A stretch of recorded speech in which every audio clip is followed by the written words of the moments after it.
Swadikap, and good afternoon once again. Today is Tuesday, the 15th of June, 2021, and this is the English language summary of the daily press briefing here at the CCSA.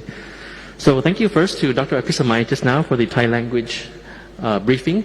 At the end of the briefing, she talked about inclusivity, how inclusive we are in taking care of the risk of COVID for all groups of persons. She mentioned in particular the psychiatric patients including children as well, and also disabled children as well. So I'd like to start off first with the vaccination progress that we have for today.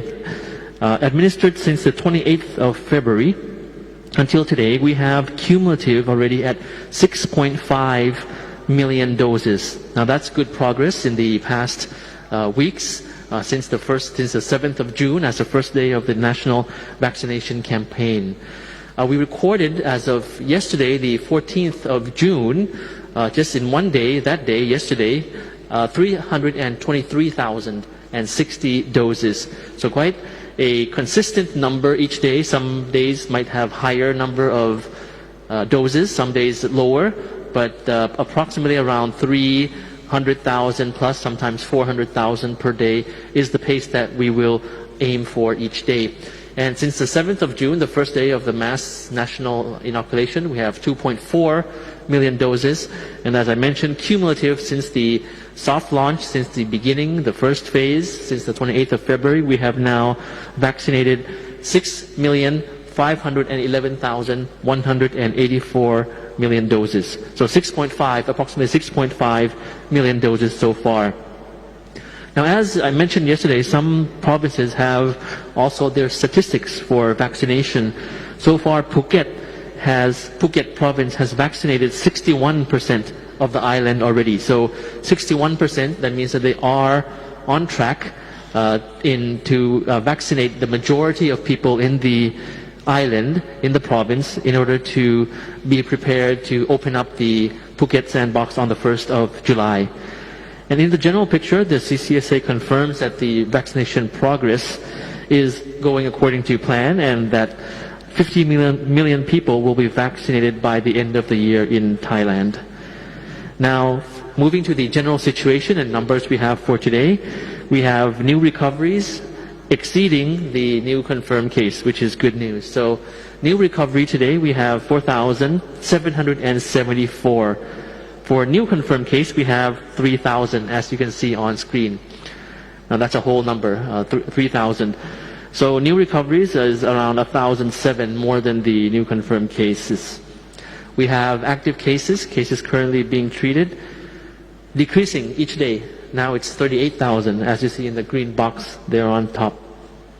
19 new fatalities, unfortunately, for today, composed of 11 male and 8 female. The median age is 77. Highest number of fatalities is in Bangkok, and 3 from Samut Prakan, 2 from Saraburi, and 1 each from the provinces of Nakhon Ratchasima, Prachinburi, and Yala. The top 5 provinces with the highest number of infections are Bangkok and peripheral area. That remains true, that remains so in the past weeks. While most cases in critical condition are found in Bangkok, with 207 cases on ventilators. And Bangkok, in the most latest numbers, saw the highest number of infected at 872. New clusters were also found in other provinces nearby Bangkok, such as Chachoengsao province. Now, on part of the Ministry of Industry, the Deputy Permanent Secretary of the Ministry of Industry recently informed about the preventive measures being taken around the factories around the country.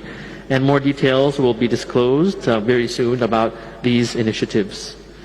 In addition to Chachoengsao, as mentioned just now, there are also new clusters found in factories in provinces such as Samut Prakan.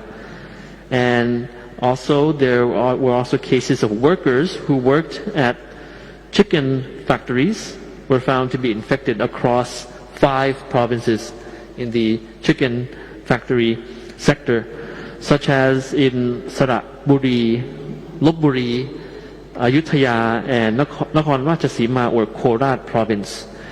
Now for Bangkok, the Bangkok Metropolitan Administration is setting to hold a meeting with the 50 district offices and representatives of various workers' campsites to discuss further public health and preventive measures against the ongoing pandemic. And as you recall, we mentioned earlier about the structure that was created, so that work is going on. Also in Bangkok, 85 clusters of infections found to be spreading in 6 districts most recently, and new cluster also in the district of Bangkok Noi. The Thai language edition of the briefing also talked about the first day of the opening of school, Thai schools, which was yesterday, the 14th of June. So that kicked off yesterday's, and basically, according to the monitoring process, it went quite well in terms of the measures to prevent COVID, in terms of the cooperation from the schools, and as the parents and teachers and schools are continuing to work together to ensure the safety of the students so far. So it's a second day today actually of the opening of classes of Thai schools. In Thai schools, there might be some foreign or expat teachers in Thai schools in Thailand, of course. So that's going on well in terms of the prevention measures.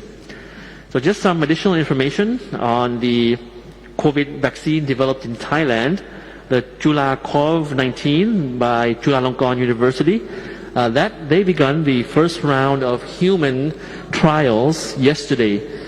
Now, the 74 volunteer test subjects had the age range of 18 to 55 and also 65 to 75, and will be divided into 3 groups to receive different doses in order to test the concentration required to bring immunity and the formula's effects on the people with different ages.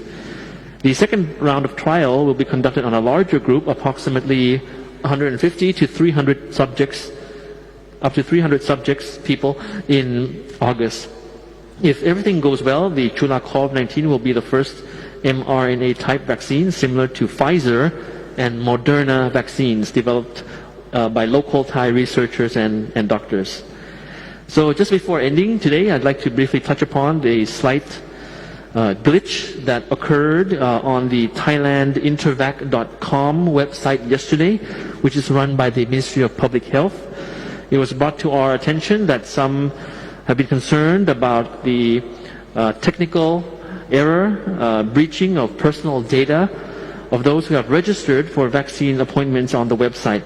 So when the Ministry of Public Health was informed of this problem, they immediately took action to fix the said malfunction.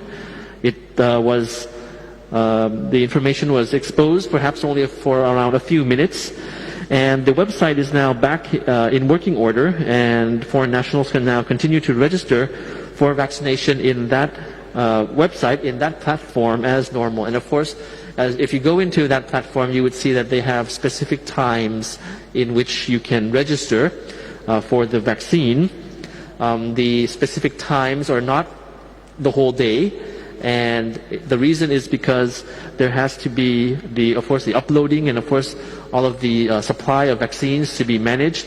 So if you keep tab of the platform itself, you can see that there are specific times which actually work in the afternoon, mostly it's in the afternoon, and when the registration of each specific day is full, they would probably close it, and then on screen it would come up and say that you can register on the next day at, for example, 1200 hours or 1500 hours.